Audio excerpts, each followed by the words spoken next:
오늘 여러분에게 전할 말씀은 시편 50편입니다. 아삽의 시라고 하는데 아삽이라고 하는 사람이 쓴 시입니다.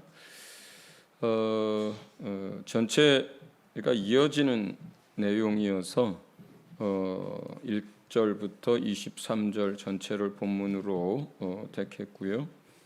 좀 기니까 말씀을 전해가면서 부분 함께 읽으면서 말씀 전하도록 하겠습니다. 이 아삽의 시는 그 흐름 자체가 첫 번째는 하나님이 재판장이시다라고 하는 것이고요. 두 번째는 하나님과 언약을 맺은 하나님의 백성들에게 하시는 이야기예요. 하나님이 원하는 게 뭔지. 세 번째는 하나님의 언약 관계에 들어온 하나님의 백성인데 삶 가운데 하나님의 말씀대로 안 살고 악을 행하면서 살고 있는 사람들에게 한 이야기예요. 그리고 마지막 이제 네 번째 주제는 정말 우리 모두에게 하나님이 바라시는 게 뭔가에 대한 이야기입니다. 자, 하나님이 재판장이라는 것. 두 번째는 하나님의 언약 안에 들어와 있는 백성에게 하는 이야기, 여러분에게 하는 이야기예요. 세 번째는 더 쉽게 말하면 교회 다니고 있으면서 예배는 드리는데 세상에서 세상 사람처럼 살고 있는 불법을 행하고 또 똑같이 거짓말하고 하고 이렇게 사는 사람들에게 하는 이야기. 마지막으로 정말 하나님의 백성들에게 하나님이 원하는 게 뭔지에 관한 이야기입니다. 첫 번째 1절부터 6절 우리 한 절씩 교독하겠습니다. 제가 먼저 읽습니다. 전능하신 이 여호와 하나님께서 말씀하사 해 돋는 데서부터 지는 데까지 세상을 부르셨도다.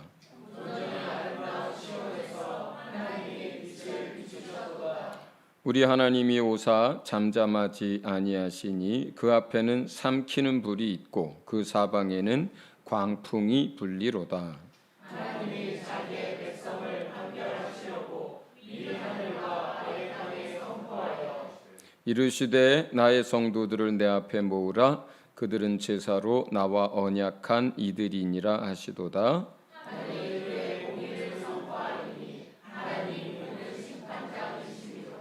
아멘.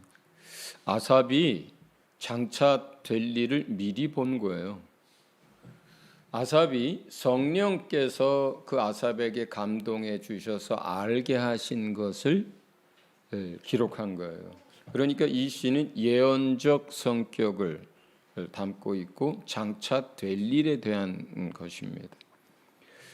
그러니까 해가 돋는 데부터 해가 지는 데까지 세상에 있는 모든 사람들을 하나님이 부르셔서 하나님 앞에 있게 하시고 하나님이 그들에 대하여 재판하시는데 하나님이 곧 재판장이다. 이렇게 얘기를 하는 거죠. 그런데 여기서 그 재판 자리에 나온 사람들이 1차적으로 누구냐면 5절에 있는 이야기대로 나의 성도들을 내 앞에 모으라. 그들은 제사로 나와 언약한 이들이니라 하시도다. 여기서 언약이라고 하는 것은 시내산에서 이스라엘 백성과 하나님이 중간에 모세가 이제 그 역할을 하면서 짐승의 피로 언약을 맺으면서 했던 그 언약식, 그 제사를 말해요. 그렇게 해서 이스라엘 사람들은 하나님의 언약 백성이 됐고 하나님의 백성이 된 거죠.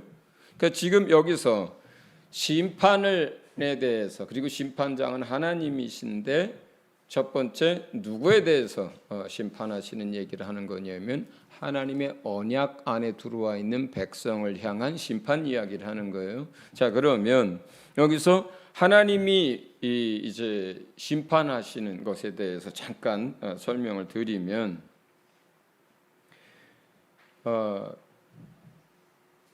두 번의 심판이 있어요. 성경에는 두 번의 심판이 있어요. 지금 여기서 언약 백성에게 먼저 하는 심판, 이거는 신약에서는 그리스도의 심판대라고 불러요. 그리스도의 심판대. 예수님이 사람들을, 예수 믿는 사람들을 다 그 앞에 불러서 그들에게 행한 대로 심판하시는 거예요. 행한 대로. 두 번째 심판은 백보자 심판이라 그래요. 그것은 모든 것이 끝나고 천년왕국이 끝나고 나서 모든 첫째 부활에 참여하지 않은 나머지 모든 사람들, 믿는 사람이든 믿지 않는 사람이든 이 모든 사람들이 다 다시 살아나서 그 백보자 심판 앞에서 심판을 받는 거예요. 그런데 이때는 행위 심판이 아니에요. 믿음이 있느냐 없느냐, 생명책에 기록이 돼 있느냐 없느냐에 관한 심판만 합니다. 그게 이제 계시록 20장에 나와 있는 거예요. 그리고 그리스도의 심판에 관한 것은 고린도전서에 이제 나와 있는 거예요. 자, 그러니까 그리스도 앞에서 심판을 받는 건 누가 받는 거냐? 예수 믿는 사람들 또는 구약의 언약 안에 들어와 있었던 사람들. 여러분이에요. 여러분에 관한 이야기예요. 그리스도의 심판대라고 불러요. 그런데 어떤 사람들이 이걸 어떻게 부르냐면 이건 상급 심판이다 이렇게 불러요. 이거는 살짝 왜곡된 이야기예요. 목회자들이 목회적으로 성도들에게 부담 주고 싶지 않아서 틀어서 가르치는 거예요. 잘못 가르치는 거예요. 치우쳐서 가르치는 거예요. 좋은 것만 얘기하는 거예요. 상급을 누가 얼마만큼 받느냐의 이야기라는 뜻으로 상급 심판이라고 부르거든요. 그런데 주님은 그렇게 안 가르치셨어요. 달란트 비유, 문화 비유, 종의 비유 어떻게 합니까? 그냥 전부 거기에는 다 그냥 뭐 10달란트 남긴 사람, 5달란트 남긴 사람, 1달란트 가져온 사람 다 칭찬만 하나요? 그래 1달란트 남겨서 그대로 1달란트 받았는데 묻어뒀다가 1달란트 가져왔어요. 어휴 야 고맙다. 야 네가 그래도 이거 가지고 다 잊어버리지 않고 1달란트라도 다시 가져오니까 고맙구나. 너 1달란트 상 받아라. 이렇게 얘기하던가요? 아니잖아요. 그 달란트나 문화 비유가 상급 심판이라고 보통 사람들이 얘기하는 거거든요. 그리스도의 심판을 말하는 거예요, 그게. 그런데 그게 아니잖아요. 그러니까 이게 상급 심판이 아니에요. 그냥 그리스도의 심판인데 고린도전서에는 정확하게 뭐라고 나와 있느냐? 이는 우리가 다 반드시 그리스도의 심판대 앞에 나타나게 되어 각각 선악간에 그 몸으로 행한 것을 따라 받으려 함이라. 선한 것만이 아니라 뭐예요? 악한 것도. 선악간에 각각 그 몸이 행한 대로 심판을 받으리라. 이게 그리스도의 심판대. 이건 구원의 문제를 다루는 게 아니에요.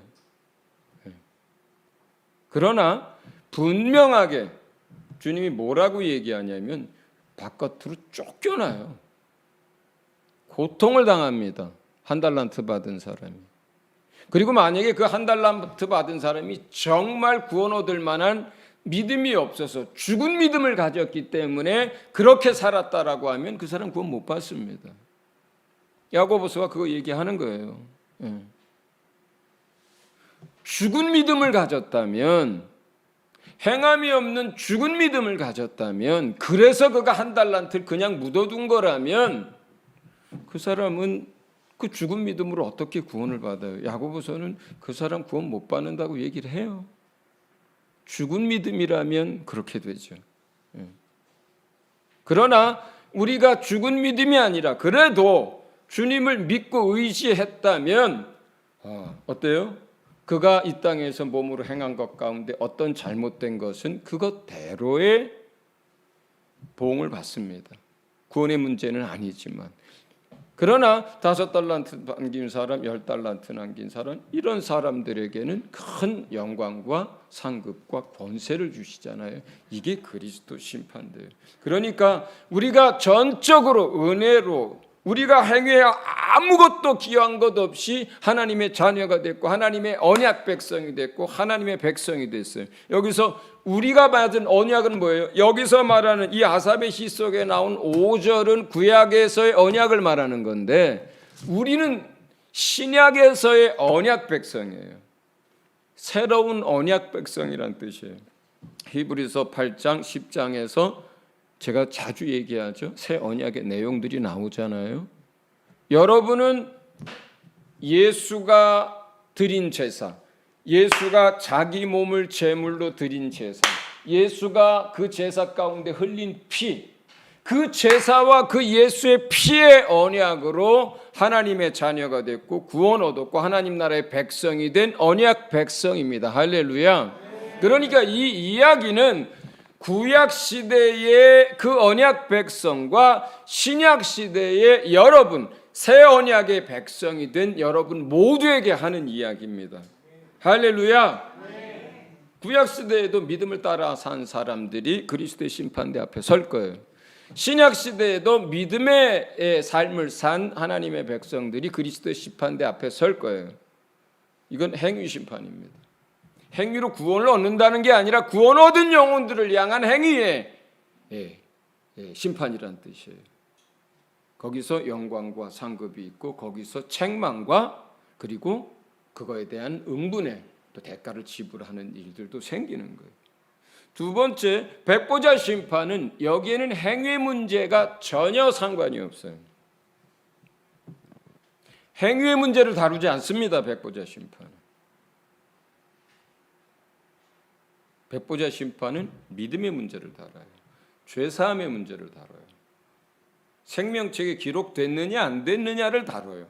그래서 생명책에 기록됐고 하나님께 속한 백성이라면 천국으로 들어가지만 그렇지 않다면 지옥으로 들어가는 거예요. 이해하셨습니까? 그런데 그 재판장이 하나님이신데 그리스도의 심판대에서 재판장은 누구예요? 참 하나님이고 하나님의 아들인 예수님이 심판하는 거예요. 자기 백성들에게. 백보자 심판에서의 재판장은 누구냐? 하나님이 직접 하시는 거예요. 아버지 하나님이 직접 하시는 거예요. 이해하셨어요? 네. 백보자 심판은 하나님이 직접 재판장이 되셔서 심판합니다. 하나님의 사랑을 받아들였느냐? 내가 내 아들을 내어준 그 은혜를 너희가 입었느냐? 내 아들을 통해서 너희의 행위가 아니라 믿음으로 구원하고자 하는 그 길로 들어왔느냐? 이것만 따져요. 이것만 따져요. 그게 백보자 심판입니다. 자, 하나님은 재판장입니다. 예수 그리스도가 여러분을 이제 심판하실 거예요. 재판하실 거예요. 여러분이 예수 믿고 어떤 삶을 살았느냐대로 갚아줄 것입니다. 여러분 한 사람 한 사람 그걸 믿고 그리고 정말 그날에 칭찬과 영광과 잘했다, 충성된 내 종아, 그리고 나와 함께 내 상에 참여하자, 나와 함께 영원히 다스리자, 나와 함께 하자, 이러한 영광 얻으시기를 주의 이름으로 축원합니다. 두 번째는 7절부터 15절입니다. 교독합니다. 제가 먼저 읽습니다. 내 백성아 들을지어다. 내가 말하리라. 이스라엘아 내가 네게 증언하리라. 나는 하나님 곧 내 하나님이로다.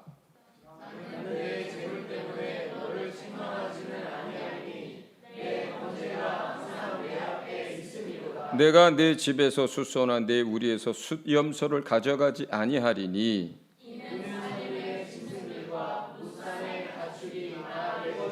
산의 모든 새들도 내가 아는 것이며 들의 짐승도 내 것임이로다.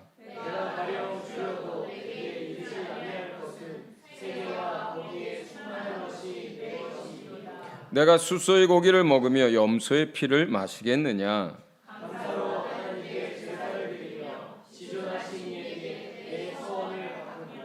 환난 날에 나를 부르라. 내가 너를 건지리니 내가 나를 영화롭게 하리로다. 아멘. 하나님은 영이시잖아요. 영이신 하나님이 염소의 피를 그렇게 좋아하시겠어요? 아니면 황소의 고기를 그렇게 좋아하시겠습니까? 예? 왜 구약 시대에 황소를 드리고 양의 피를 흘리고 그런 제사 방식을 구약 백성들에게 왜 알려주시고 그렇게 하라고 했을까요? 그 시대의 사람들에게 맞추어서, 영이 아직 거듭나지 않고 예수가 오시기 전이기 때문에 모형으로 그들이 이해할 수 있는 수준에서 하나님 섬기는 법을 가르친 거예요. 그런데 여기서 중요한 것은 황소 자체가 아니라 황소를 드릴 만큼 그 안에 가지고 있었던 감사, 믿음, 하나님을 향한 사랑, 그걸 받으시는 거죠. 예. 만약에 황소를 드리는데 그 안에 감사가 없고 믿음이 없고 기쁨이 없고 주님을 향한 사랑이 없이 황소만 드린다면 이거는 하나님 앞에 어떤 제사가 돼요? 하나님께서 바라시는 것이 아닌 게 돼버려요. 하나님께서 그걸 안 받으셔요. 그 황소를 기쁘게 받으시려면 그 황소를 드리는 사람 안에 하나님을 향한 믿음이 있어야 하고 하나님을 향한 감사가 있어야 되고 하나님을 향한 사랑이 있어야, 소망을 그분에게 두어야 그 제물을 받으시는 거예요. 근데 그 제물 하나님이 먹어요? 아니잖아요. 다시 그것을 제사장 가족들이 먹잖아요. 네. 하나님이 그걸 좋아하시고 하나님이 그걸 드시는 거라면 제사장의 몫이 아니라 하나님이 먹고 마시겠지요. 그러나 그렇지 않잖아요. 하나님이 그러면 뭘 받으시는 거예요? 황소를 받으신 거예요? 황소를 드리는 사람들의 그 마음과 중심을 받으신 거예요. 그 마음과 중심을 받으신 거거든요. 하늘과 땅과 그 사이에 있는 모든 것이 하나님의 것인데 하나님에게 그 황소인들, 그 양 한 마리인들 아깝고 귀하지 않겠어요? 그렇잖아요. 참새 한 마리도 하나님이 허락하지 않으면 떨어지지 않습니다. 기어다니는 벌레 하나도 하나님이 먹이고 입힙니다. 우리가 인격이 없다라고 하는 꽃 한 송이도 하나님이 그것을 아름답게 가꾸시는 분이에요. 예. 그 하나님이 참새 한 마리의 생명을 그냥 피 흘려 죽게 아무렇게나 그렇게 여기시겠어요? 황소 한 마리가 죽어서 넘어져 가서 피 철철 흘리는 것, 그것이 하나님에게 그것이 기쁨이 되겠어요? 그렇지 않잖아요. 그 모든 것이 하나님이 지으신 피조물이고 하나님이 입히고 돌보시는 피조물인데, 그리고 그것이 다 누구의 것입니까? 내가 소의 고삐를 잡고 풀이 있는데 데려가서 여기서 내가 소를 뜯긴다고 해서 내가 소를 먹이는 거예요? 제가 소를 먹이는 겁니까? 그 풀을 키우신 분이 누굽니까? 예. 내가 그거 데리고 갔다고 해서 내가 먹이는 거예요? 하나님이 먹이는 거죠. 예.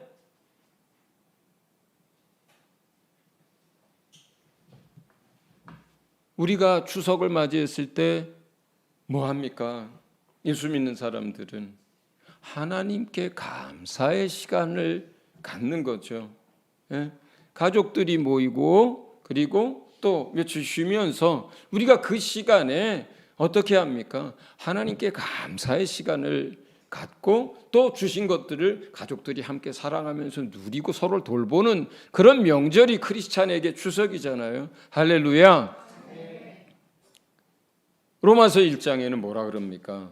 하나님이 만물을 지으셨는데 사람들이 감사하지도 않고 하나님께 영화롭게 하지도 않고, 그리고 돌과 나무와 헛된 것들을 짐승의 우상이나 여러 가지 우상, 움직이지도 못한 우상을 만들어서 거기에다 절하고 그들의 마음과 생각이 우둔해져서 영적으로 타락하고 성적으로 타락하고 세상에 악이 가득해졌다라고 로마서 1장이 쭉 설명하고 있잖아요. 하나님은 모든 그분이 지으신 피조물로부터 영광을 받기 원하시고 감사를 받기 원하시고 영화롭게 되기를 원하셔요. 특별히 누구로부터? 당신의 형상과 모양으로 지은 하나님의 사람들로부터, 또 하나님의 형상과 모양으로 지은 세상 사람들로부터. 하나님은 하나님이 빛을 비추시고 바람이 불게 하고 그리고 비를 내려주셔서 아름다운 실과와 모든 것들이 풍성하게 된 것에 대해서 하나님은 감사를 받고 싶어 하세요. 하나님이 하셨으니까. 하나님이 그 일을 통해서 영광을 얻으시기 원해요. 하나님이 그렇게 하셨으니까. 그런데 세상 사람들이 하나님을 떠나 살면서 그것을 조상의 은덕으로 여기고 아니면 통치자의 은덕으로 여기고 아니면 헛된 우상으로 에게 그것을 감사하니까 하나님이 그것에 대해서 진노하는 거잖아요. 돌로 만든 어떤 형상이 무슨 능력이 있어서 비를 내리고 생명을 기르고 세상을 유지합니까? 살아있을 때도 부족하기 짝이 없었던 사람이 무슨 죽어서 후손들에게 복을 내립니까? 그렇잖아요. 그러기 때문에 추석이 됐든 구정이 됐든 예수 믿는 사람들은 한 해를 기억하고 바라고 또 지난 올해 하나님께서 하신 것들에 대해서 감사하고 그리고 서로를 돌아보고 사랑하고 그리고 하나님을 예배하는 그러한 또 명절로 그렇게 삼는 것입니다. 네.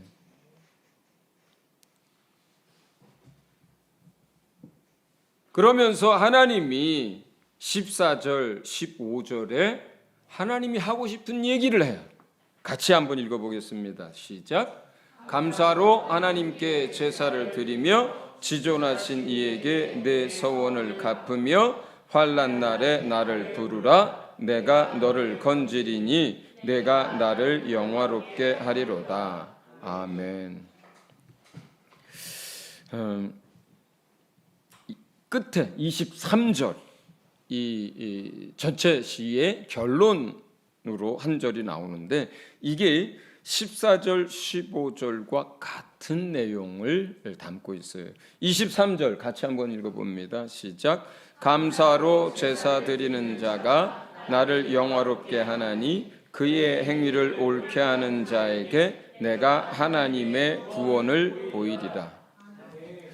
여기서 14, 15절에서는 적어도 4가지 이야기가 나오는데 23절에서 끝절에서는 3가지 이야기가 나와요. 그 3가지가 공통점이에요. 자, 첫째는 감사 드리는 것이 하나님께 드리는 제사고 하나님이 그걸 받으시는 제사다. 감사를 드릴 때 그걸 구약의 제사는 신약의 예배의 의미잖아요. 감사가 하나님이 받으시는 제사요, 하나님이 받으시는 예배란 이야기를 하나 하는 거예요. 두 번째는 그렇게 했을 때에 첫 번째 이어지는 겁니다. 감사를 했을 때 하나님이 영화롭게 되고 하나님이 영광을 받으신다. 이게 첫 번째예요. 두 번째는 그의 행위를 옳게 하는 것, 그의 행위를 옳게 하는 자에 관한 이야기를 해요. 그 다음에 세 번째는 하나님의 구원에 관한 이야기를 해요. 자, 감사로 하나님을 영화롭게 하는 것. 자, 이게 하나님의 뜻이에요. 두 번째, 온전한 행위의 삶을 사는 것. 두 번째예요. 세 번째, 하나님의 구원을 보게 될 것이라는 것. 이게 세 번째예요. 거기에 14절에는 서원에 대한 이야기가 있어요. 그걸 조금 설명을 드리면 하나님을 하나님으로 믿는다면, 하나님이 살아계신 것을 믿는다면, 하나님을 어미하신 하나님, 크신 하나님으로 경외의 대상으로 알고 있다면 하나님 앞에 우리가 어떤 말을 했을 때 지키라는 거예요. 그런데 이것은 비단 하나님 앞에서는 서원을 갚으라고 표현되어 있지만 하나님의 자녀들이 세상을 살아갈 때 이 원리는 세상 사람들을 향해서도 사실은 같이 적용이 돼요. 하나님을 믿는 사람들은 하나님 앞에 약속한 것을 지킬 뿐만 아니라 세상을 살면서도 자기가 한 말에 대해서 책임을 지고 약속을 지키라는 거예요. 사실은 하나님이 신실하시거든요. 그 신실한 하나님을 믿는 사람이고 그 신실하신 하나님의 자녀예요. 그렇다면 우리가 하나님 앞에 행하는 행동과 세상 사람들 앞에서 행하는 행동이 달라질 수 없어요. 그렇다면 그것은 신실한 게 아닌 거예요. 우리가 하나님 앞에서 하는 행위와 세상에서 하는 행위가 다르다면 그것은 신실하지 않은 거예요. 우리가 하나님은 우리에게 하시는 말씀과 세상을 향해서 하시는 말씀이 똑같습니다. 하나님은 우리를 향해서 하시는 것과 세상을 향해서 행하시는 것이 같아요. 하나님의 사랑이 비단 하나님의 자녀된 여러분만 사랑합니까? 그렇지 않습니다. 세상을 이처럼 사랑하사 그게 하나님이세요. 하나님이 어떤 약속을 하셨을 때 우리를 향해서만 지킵니까? 세상을 향해서 하신 약속도 하나님 철저하게 다 지킵니다. 하나님의 말씀이 진리가 여러분에게만 해당되는 것입니까? 아닙니다. 믿지 않더라도 그들에게도 세상에게도 그대로 적용됩니다. 하나님은 자기 자신에게나 자기 백성에게나 세상 사람들에게나 하나님이 하신 그 말씀에 대해서 변함이 없고 후회함이 없고 취소하는 일이 없고 그것을 없던 일로 해서 안 지키는 일이 없어요. 하나님이 그러시거든요. 근데 저와 여러분 하나님의 자녀예요.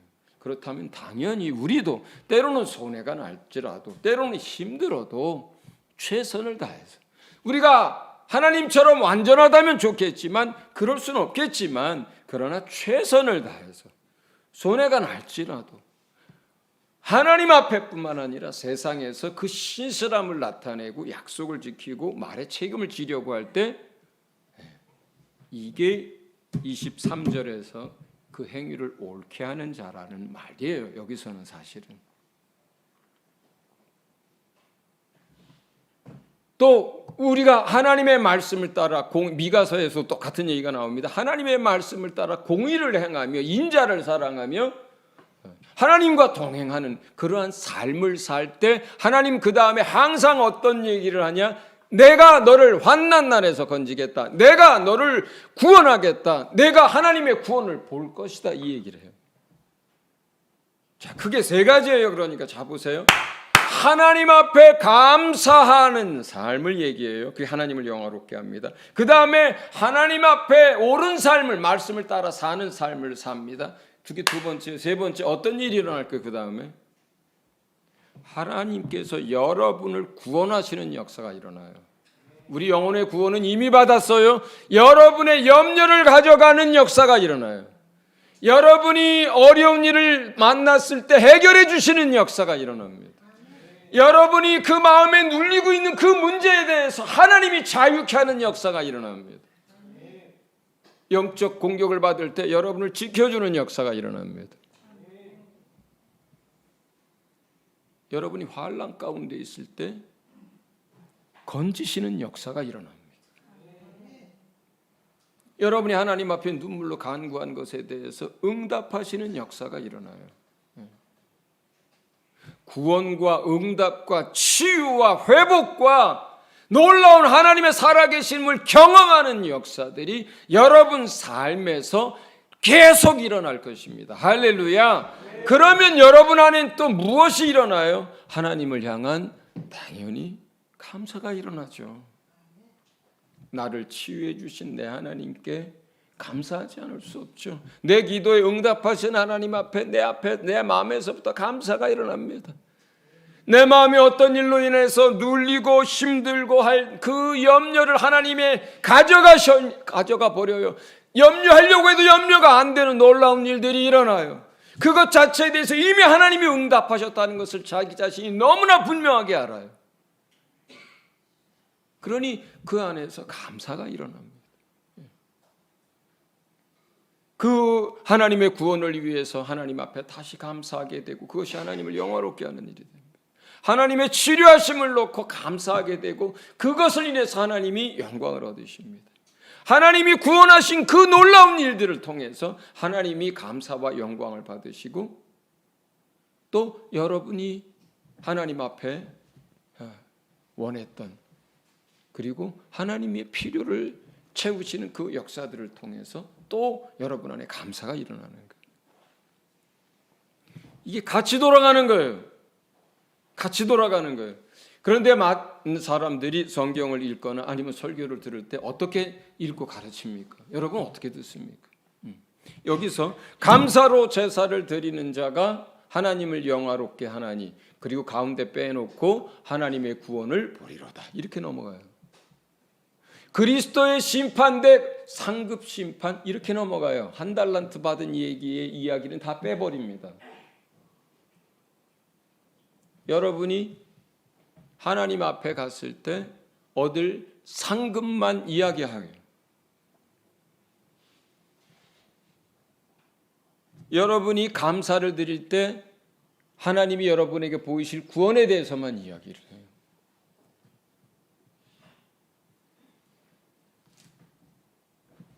자, 그 사이에는 뭐가 있냐면 하나님께 드린 그 소원에 대해서 갚아라. 그 행위를 옳게 하는 자에게 공의를 행하며 정의를 행하고 인자를 사랑하고 하나님과 동행하고 하는 이런 부분들을 다 빼버려요.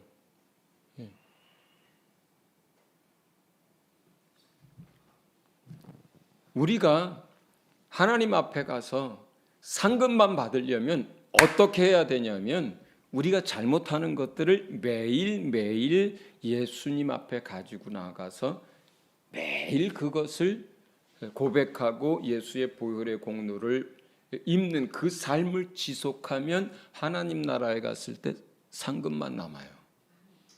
할렐루야. 그런데 그렇게 안 하면서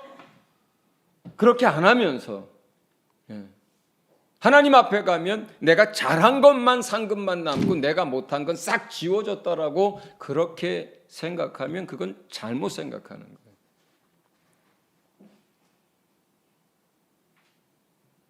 감사하고 주의 말씀을 따라 살고 하나님의 구원의 그 역사들을 날마다 경험할 때 이것이 선한 사이클이 되는 것처럼 예수 믿는 여러분의 삶에도 선한 사이클들이 많아요. 자, 우리가 오늘 하나님 앞에 선한 일을 했어요. 하나님 앞에 이 행위는 하나님이 갚아주실 거예요. 물 한 그릇 대접한 그것까지도 하나님이 갚아주실 거예요. 할렐루야.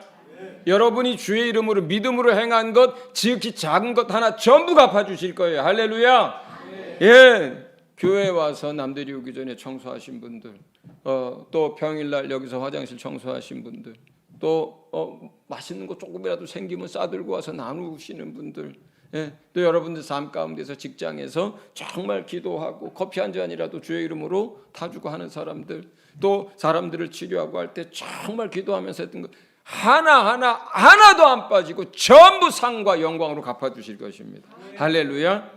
그러다가 실수하는 것 하나하나는 내버려 두면 행위 심판에 걸려요. 그러면 어떻게 해야 돼요? 그거는 전부 예수 앞으로 가지고 나가면 되는 거예요. 구약시대의 이 언약 백성들은 어떻게 했어요? 그럴 때마다 양 끌고 갔잖아요. 예? 저 갈릴리에 사는 사람 그 예루살렘까지 양 끌고 가고 또 그 양 한 마리 며칠이 걸리고 일도 못하고 양은 또 얼마나 비쌉니까? 근데 여러분은 얼마나 좋아요.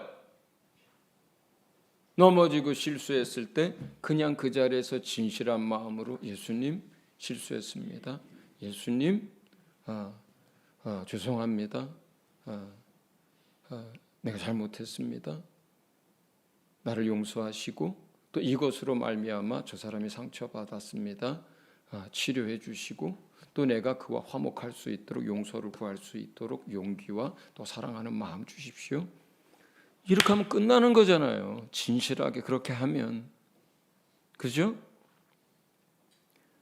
그렇게 되면 그 사람에게는 또 어떤 일이 일어나요? 용서받은 자의 감사가 생겨요. 그리고 실제로 내 안에 평화가 임하고 내가 다시 그에게 사과할 수 있는 그런 용기도 그리고 그를 긍휼히 여길 수 있는 사랑도 하나님이 부어주시거든요. 예.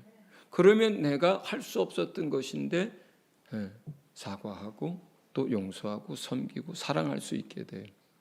그러면 옳은 일을 행한 것이 되죠. 선한 일을 행한 것이 되죠.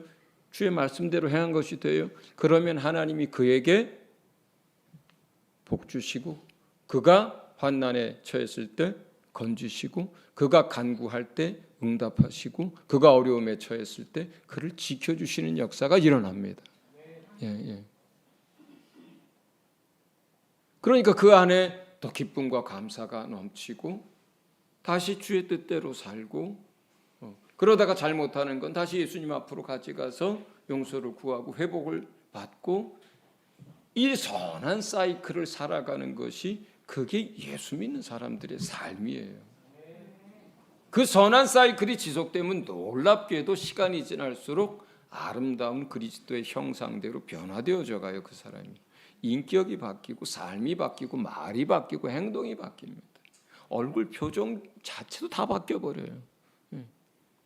그 선한 사이클 안에 우리가 거할 때 오늘 이 주제대로라면 우리가 날마다 모든 것에 하나님 앞에 감사를 드림으로 하나님을 영화롭게 하고 선한 것을 갚으며 옳은 행위를 하고 그리고 또 그 가운데 하나님의 구원과 하나님의 놀라운 돌보심의 역사를 보고 다시 또 감사함으로 이렇게 삶을 살아가노라면 여러분 한 사람 한 사람은 하나님을 깊이 알아갑니다. 할렐루야. 그분의 살아계심을 날마다 실제적으로 경험합니다. 할렐루야. 여러분이 기도할 때 응답하십니다. 여러분이 염려하는 일들이 생겼을 때 그 염려를 가져가십니다. 할렐루야. 네. 반드시 그렇습니다. 하나님 살아계시기 때문에 그렇습니다. 그것이 하나님의 약속이기 때문에 그렇습니다. 그러면서 여러분은 이 땅에서의 삶이 날마다 하늘의 상급과 영광을 쌓는 삶이 되고 열매가 가득한 삶이 되고 그리고 날마다 그 살아 역사하시는 구원의 하나님을 경험하는 삶을 살아가니 하나님이 얼마나 좋아져요. 하나님의 살아계심을 실질적으로 삶에서 날마다 경험하니 얼마나 흥분되고 얼마나 확신에 차고 얼마나 그 하나님의 완전하심에 여러분 찬송하고 감사하게 되지요. 예. 그리스도인의 삶은 그러한 삶이 반복되고 그 삶을 살아가는 거예요. 그래서 하나님과 함께 한다는 삶이 그게 이루어지는 거예요. 내가 예수 믿는 사람인데 그냥 내가 하나님 믿고 하나님 예배하고 그리고 헌금하고 이걸로 끝나. 내가 살면서 하나님을 경험하는 건 없어. 이렇다면 일방적인 게 돼버리잖아요. 하나님이 죽은 하나님입니까? 어떻게 내가 그렇게 사는데 내 삶에 하나님이 들어오시지 않고 내 삶에 하나님이 함께하는 역사를 내가 경험할 수 없어요. 오히려 난 그게 더 이상하고 그게 더 불가능한 일이에요.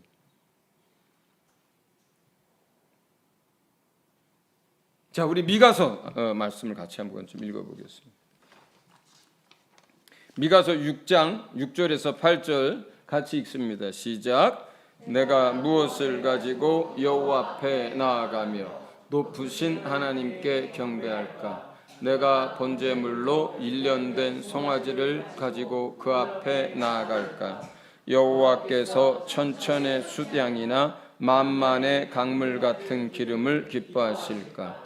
내 허물을 위하여 내 마다들을 내 영혼의 죄로 말미암아 내 몸의 열매를 드릴까? 사람아, 주께서 선한 것이 무엇임을 내게 보이셨나니 여호와께서 내게 구하시는 것은 오직 정의를 행하며 인자를 사랑하며 겸손하게 내 하나님과 함께 행하는 것이 아니냐. 아멘. 하나님이 우리에게 오직 바라는 게 이거래요. 구약시대나 오늘날이나 똑같습니다. 정의를 행하고 그 앞에서 시편 50편에서 옳은 일을 행하고 같은 이야기들이에요. 인자를 사랑하며 숙자, 미자, 경자 뭐 이런 인자가 아니고 여기서 인자가 뭐예요? To love mercy 영어 성경 그렇게 돼 있어요. 긍휼을 사랑하고, 그러니까 긍휼히 여기고 다른 사람들을 사랑하고 이런 뜻이죠. 그리고 겸손하게 내 하나님과 어떻게 하는 거예요? 동행하는 것, 함께 행하는 것. 이게 주님의 뜻이래요. 주의 말씀을 따라 살고, 그리고 사람들을 긍휼과 사랑으로 대하고, 그리고 하나님과 함께 동행하는 것. 이것이 우리가 가진 모든 물질이나 모든 재물을 드리는 것보다 하나님이 원하시는 게 이거라 그래요. 마지막으로 16절부터 21절까지 같이 한번 교독합니다. 제가 먼저 읽습니다. 악인에게는 하나님이 이르시되 내가 어찌하여 내 율례를 전하며 내 언약을 내 입에 두느냐.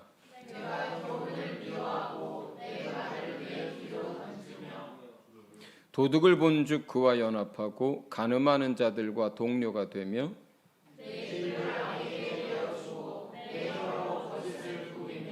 앉아서 내 형제를 공박하며 내 어머니의 아들을 비방하는도다.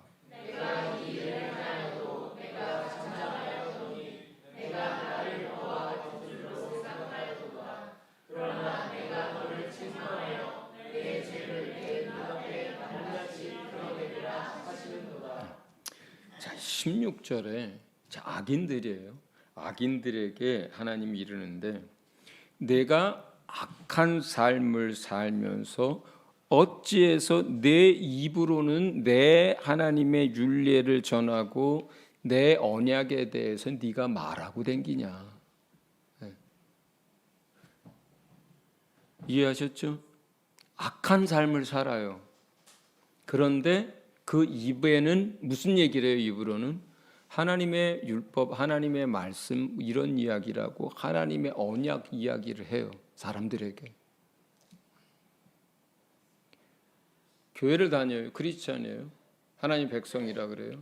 그런데 세상 사람들하고 똑같이 이 뒤에 있는 것처럼 도둑을 본즉 연합하고 간음하는 자들과 동료가 되고 하나님의 말씀에 대해서 사랑하는 말이 없고 하나님의 말씀을 경홀히 여겨서 집어 던지고 입으로는 악을 말하고 혀로는 거짓을 말하고 형제를 공갈 협박하고 그리고 비방하고 이러한 삶을 살면서 입으로는 하나님에 대한 이야기라고 언약에 대한 이야기라고 복음에 대한 이야기를 한다면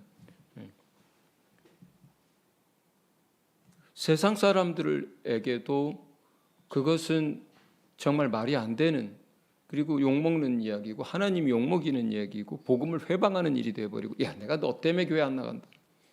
너처럼 될까 봐 내가 예수 못 믿겠다. 이렇게 돼버리고 그러면서 21절에 얘기합니다.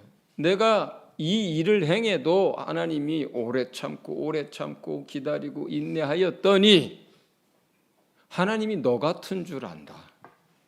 그러나 반드시 하나님이 너를 책망할 거고 하나님이 내가 지은 죄를 내 눈앞에 낱낱이 드러내는 날이 올 거다. 이렇게 얘기하는 거예요. 백보자 심판이 그런 거예요. 그리스도의 심판대가 그런 거예요.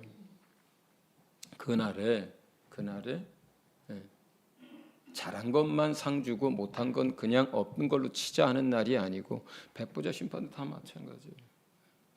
내가 교회도 나가고 내가 11조도 하고 능력도 행했는데 왜 나를 모른다 하십니까? 할 사람들이 많을 거예요. 그럴 때 뭐라 그래요? 하나님이 그리스도 심판 때도 그렇고 백보자 심판 때도 그렇고요.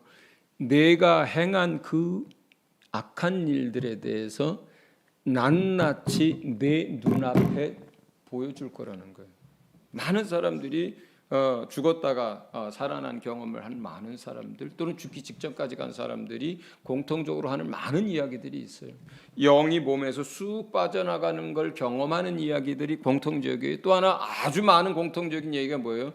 그가 지금까지 살아왔던 것들이 필름 지나가듯이 쫙 지나가더라. 잘한 일이든 못한 일이든 죽을 뻔한 일이든 뭐 어떤 일이든 그 얘기들을 참 많이 해요.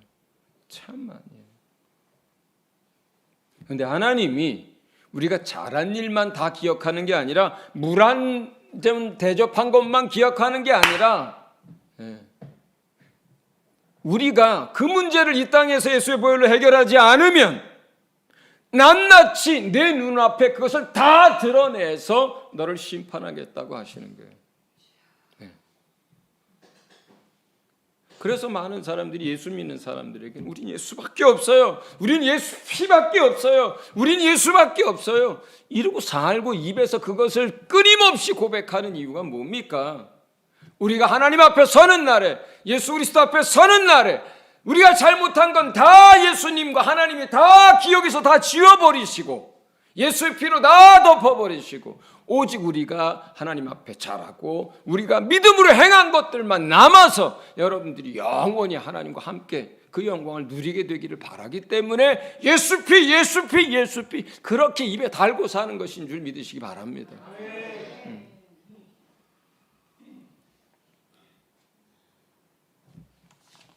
신약에 오면 이 미가서의 이야기를 로마서 12장은 이렇게 다른 표현으로 표현합니다. 마지막으로 이 말씀을 읽고 말씀을 마치도록 하겠습니다. 로마서 12장 1절 2절 같이 읽습니다. 시작. 그러므로 형제들아 내가 하나님의 모든 자비하심으로 너희를 권하노니 너희 몸을 하나님이 기뻐하시는 거룩한 산 제물로 드리라. 이는 너희가 드릴 영적 예배니라. 너희는 이 세대를 본받지 말고 오직 마음을 새롭게 함으로 변화를 받아 하나님의 선하시고 기뻐하시고 온전하신 뜻이 무엇인지 분별하도록 하라. 아멘. 네. 우리가 우리 삶 자체를 하나님이 제사로 예배로 받으십니다. 그게 영적 예배예요. 그리고 우리가 이 세대에 살지만 하나님의 온전하신 뜻이 하나님의 말씀이 무엇인지를 깨닫고 분별해서 이 세대를 본받지 말고 새롭게 돼서 그 뜻 가운데서 살아갈 수 있기를 예수 이름으로 축원을 드립니다. 특별히 오늘 전체 주제는 하나님 앞에 감사로 제사 드리는 자가 하나님을 영화롭게 한다라고 하는 이야기였습니다. 정말